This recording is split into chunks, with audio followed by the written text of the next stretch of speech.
Anyway, here's our next little piece of Christian propaganda. This one's called Student Tries to Disprove God, Then Admits His Real Problem. Heated Q&A. The argument from complexity, what did you call it? The something? The teleological argument. Telos is a word meaning design or purpose, yes. That as well as the cosmological argument. They're great arguments for deism. No, they're not. They're trash arguments for deism as well as theism. I mean, even if those arguments did work, they would only be arguments for deism at the end of the day. They wouldn't actually be arguments for theism, but they're not even good, successful arguments for deism. They're both pretty much fucking complete trash.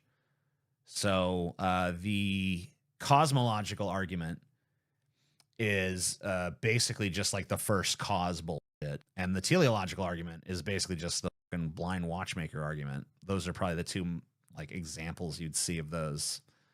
You know, it's like, oh, well, you know, everything has a cause. The universe exists. It must have a cause. The cause must be God. Stupidest fucking argument ever. I've refuted it 20 million times. I don't feel particularly like doing it again. If I have to in the course of this video, I will.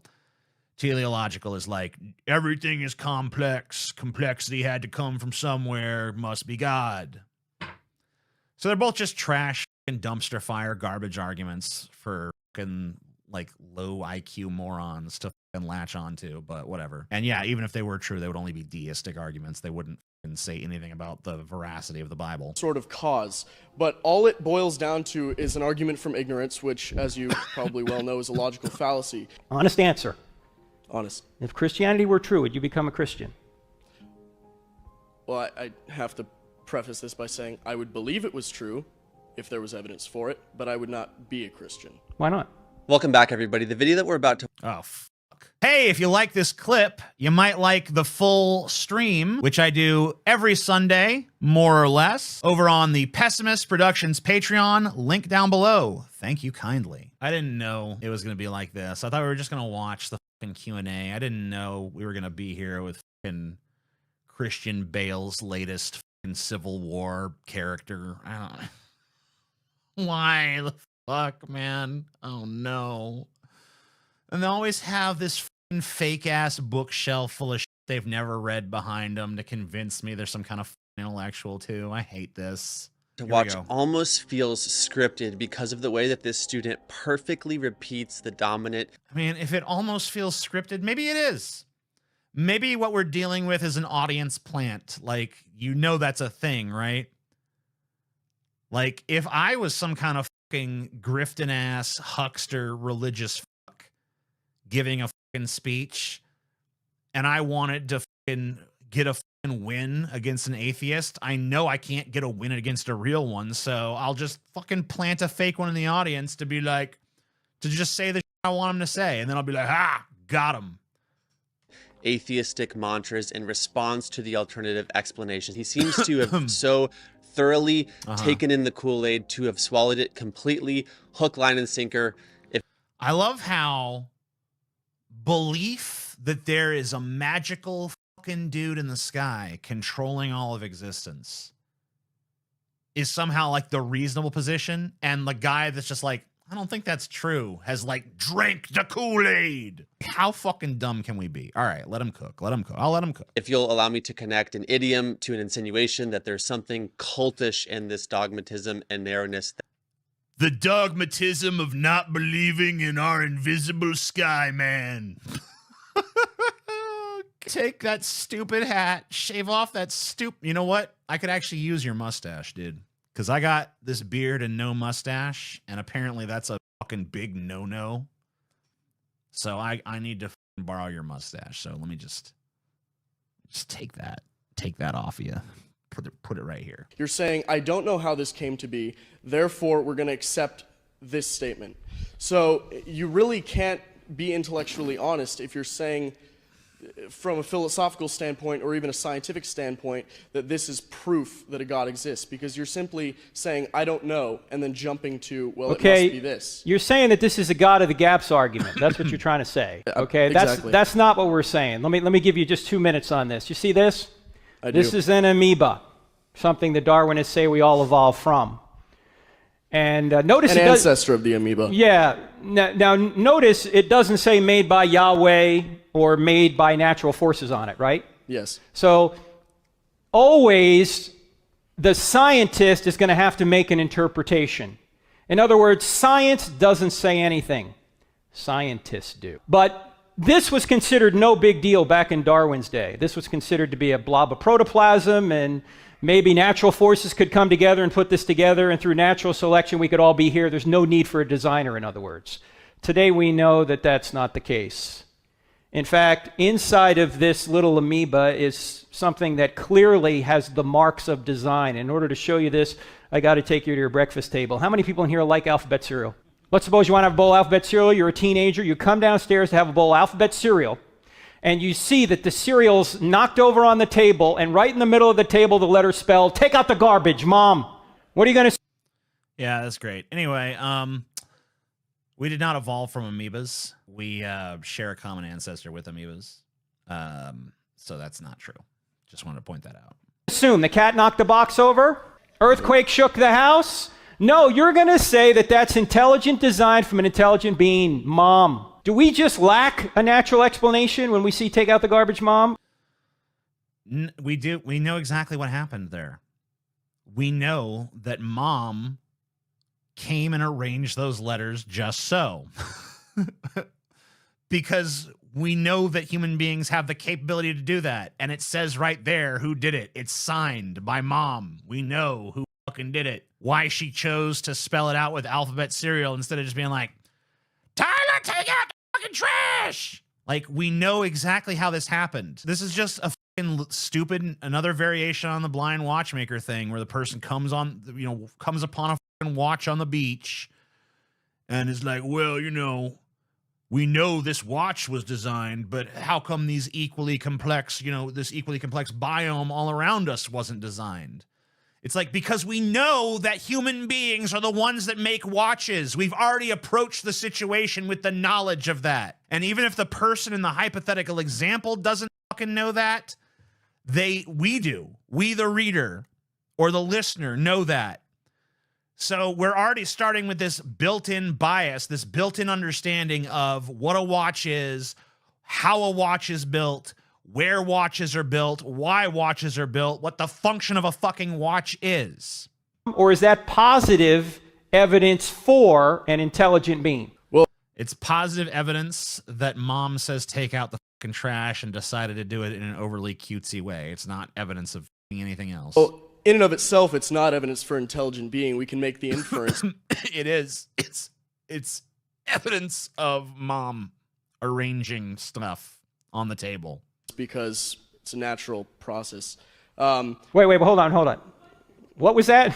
we can make an inference. You always make inferences. Yes. Are you inferring that an earthquake did this or that Mom did this? You're inferring that your mom did this because you have evidence of things like this not happening outside of intelligence. That's exactly the point. However, you got it.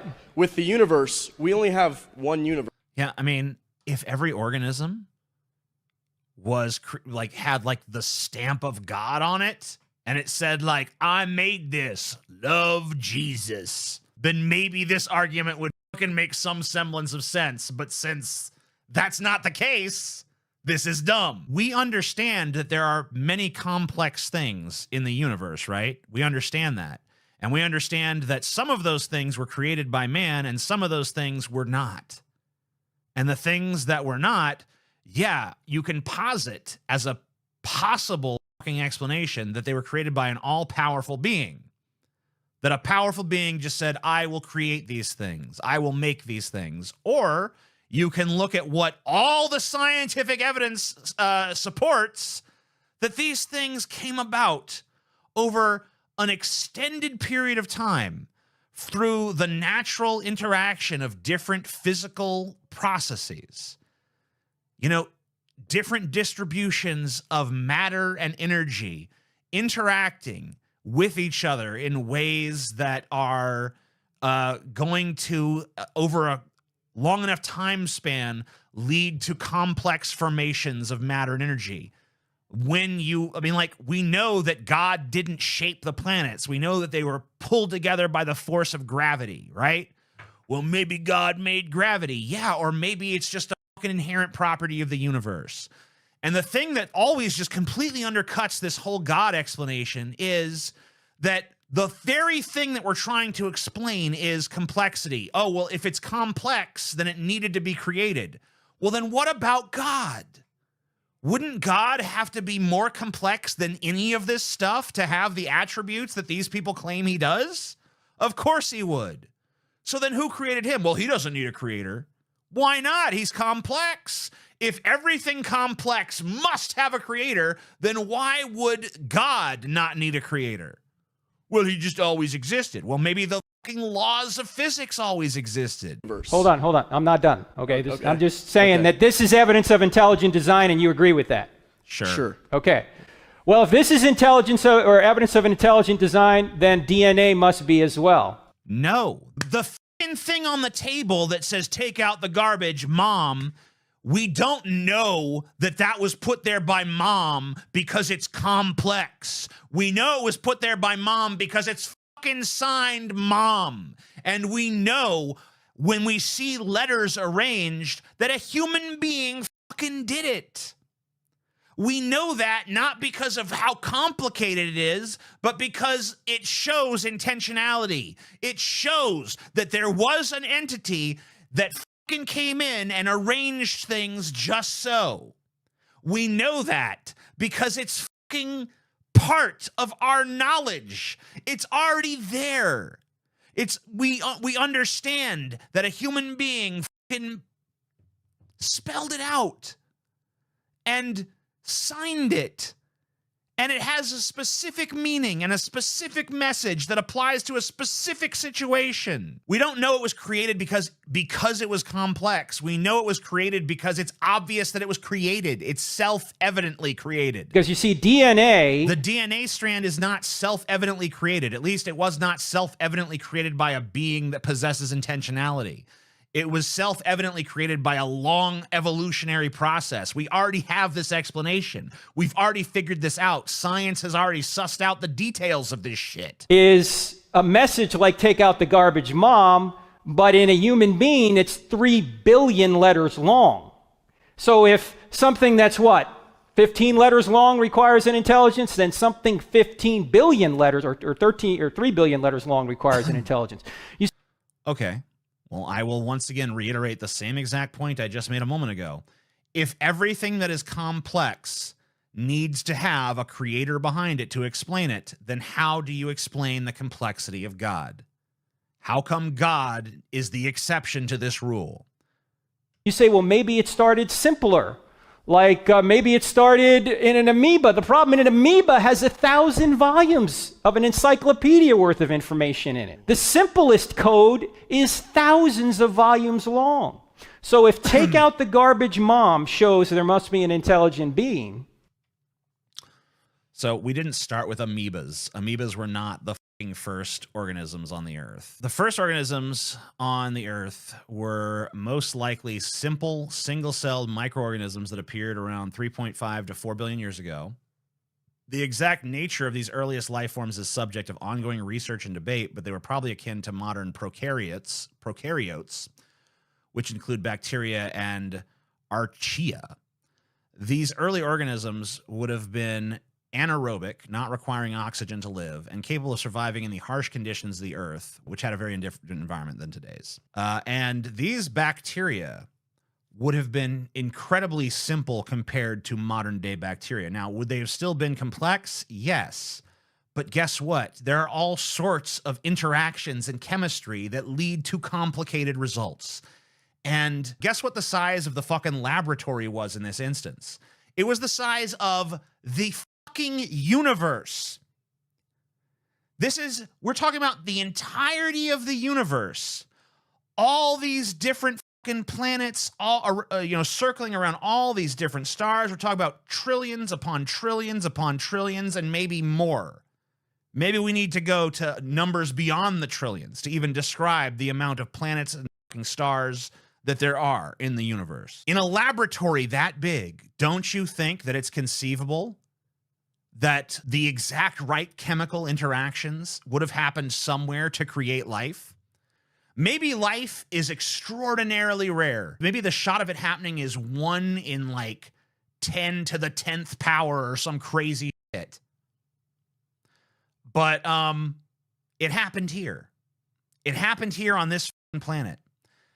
Does that, to me, say that we must have been created by some all-powerful being that just like looked at the vastness of all the cosmos and said, only here will I put some life? The rest of it is all just a light show. Only on this one little barren rock will I decide to place some microorganisms. That doesn't really track for me. What does track is that maybe the interaction that leads to that simplest form of life is such a crazy, far-flung sequence of events that has to come into place for that to happen, that it only happens very, very, very insanely rarely. And that's why the universe is not teeming with life. That's why it seems to only exist, as far as we know, right here. And it took billions of years for it to happen. And it's taken billions of years for it to rise to the level of complexity that it's at right now. Then it seems to me that a message much longer also requires an intelligent being. And by the way, it's not me who came up with 1,000 volumes in a microscopic amoeba. It's Richard Dawkins himself. Wow, in his book, The Blind Watchmaker, where he specifically refutes the exact argument that you're making right now. Crazy. Like, I can't believe you would like take, oh yeah, Richard Dawkins said this in The Blind Watchmaker, so therefore what I'm saying right now is true. Richard Dawkins' book, The Blind Watchmaker, is exactly about how what you're saying right now is false. So trying to use that as an example of like, yeah, got him. No, you didn't. You're dumb as fuck. Okay, so would it be a mom of the gaps argument to say that mom is a good explanation for the information presented in the scenario? And the Dude, we know that human beings are the ones that arrange letters to form messages. We know that because we are all human beings and we've all fucking done that. Like, I made this graphic down here that says King TJ. It didn't arise by some sort of like naturalistic process. And I don't know that because it's so complicated. I know that because I was the one that fucking did it. Just like I know those books behind you were written by the guys whose names are on the fucking spines of those fucking books. We already come into this with that knowledge. We don't arrive at the conclusion these must be designed because they're complex. We arrive at the conclusion they must be designed because we fucking already know that. We already understand where the fuck a book comes from. We already understand where letters come from. We already understand where clothing and hats and lamps and all the other stuff I see on the screen right now, we already know where all that comes from.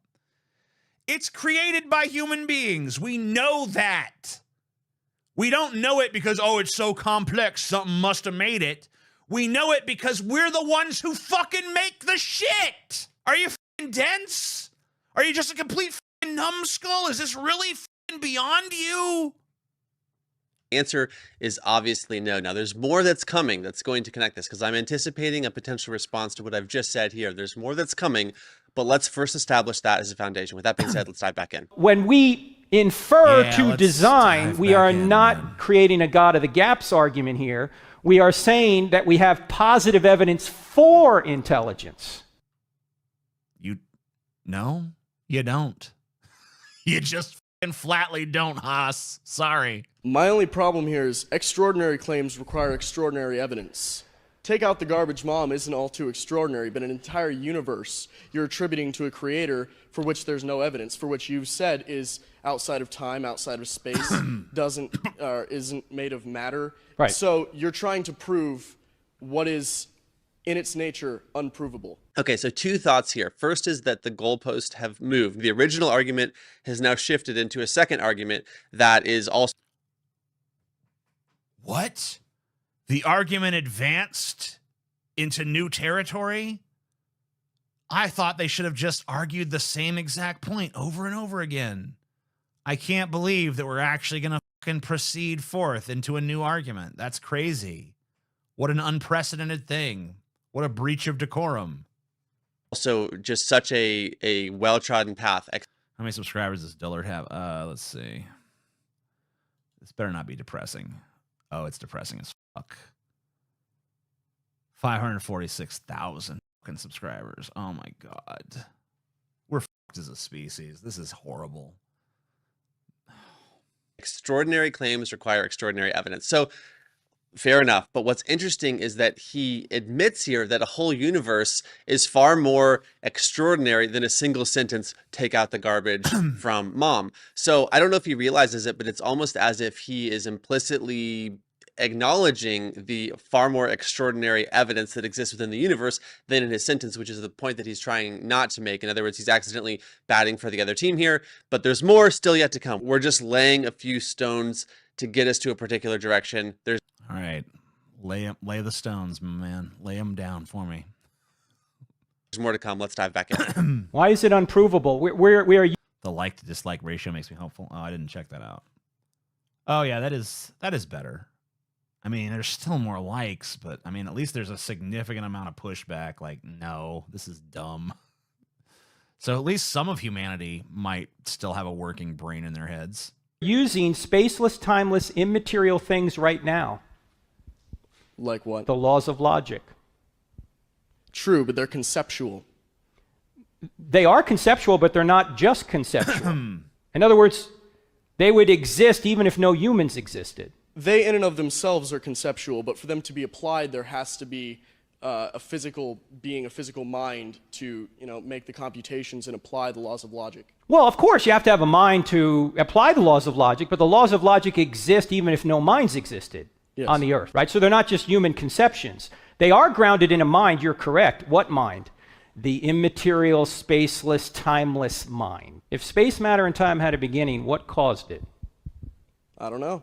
Well, you can say I don't know, or you can follow the evidence where it leads. Space, time, matter had a beginning, and the being must also be personal. Why? Why must the being also be personal? No! Why does it have to be a being? I love these motherfucking assholes just constantly trying to sneak that premise through. No matter what, they're always trying to Trojan horse it. Look, I mean, space, time, matter, energy all had a beginning, right? So it must be a being that created it. It must be a personal being, and it must be the personal being from my particular book, and it must be the one who says all the stuff I agree with. So therefore, argument over. What a goofy fucking religion. What a bunch of unserious goofball fucking people. And this is me saying it. The world's most unserious fucking goofball. To make a choice to create, must also be intelligence to put this universe together with such precision. Precision. Dude, the universe is a fucking shit show, all right? Have you seen it? There's galaxies colliding into each other. There's stars fucking supernovaing, perhaps even wiping out fucking civilizations as they do so. The thing is riddled with black holes sucking in all matter, energy, and even light. The universe is a gigantic fucking shit show. It does not seem to be made to accommodate us. It does not seem to be made for any particular purpose. It just seems to be. Must also be moral because we have the moral law. What? Take a fucking gander at human history, my friend. Take a little look around at what human beings have done and tell me there's a fucking moral law, okay? You know, the laws of the universe are the laws of physics. There is a speed of light, and that's the fastest anything can go. Nothing can go faster than the speed of light, as far as we know. Maybe our understanding will change in the future. But from what we understand now, speed of light is the speed limit of the fucking universe. There's like laws of gravity. They can't be defied. I cannot choose to defy the laws of gravity and leap off this planet. Just like, whee! I choose to ignore gravity. I can fly. Whee! I cannot break the laws of physics. But human laws and these so-called moral laws, those can easily be broken. You know, Jeffrey Dahmer broke them pretty easily. Nothing in the laws of the universe stopped Jeffrey Dahmer from eating a bunch of fucking people, okay? Nothing in the laws of the universe stopped Hitler from fucking genociding millions, or stopped Stalin from starving millions, or stopped any of the fucking atrocities that have gone on this fucking planet. Every horrible thing that you've ever heard of going on in this world is something that a human being chose to do and then did. And nothing in the laws of the universe stopped them. So this idea that there's some sort of moral law written into the very fabric of the universe, no, there isn't. The only fucking way that anybody gets stopped from doing atrocities and cruelties and inhumanities is when other human beings intercede and stop them ourselves. The universe doesn't lift a fucking finger to stop that shit. You putz. Must also be a creator in order to create from nothing and powerful. Those are the attributes of God. Why wouldn't you just accept that? Because it's fucking stupid. And everything you said was so flawed. And you snuck in 1,000,001 terrible premises. When you jump to must be personal because we exist. No, not personal because we exist. Personal because anything exists. Okay, because he made. Oh my God. Oh no. Nope. Made us the way we are. No. Personal to go from a state of nothingness to a state of creation. The being had to make a choice. Dude, the idea of nothingness, if you look at, I mean, this is still debated and shit, but if you look at what nothing actually is in the universe, like nothing is a soup of particles and antiparticles popping into existence and then annihilating each other.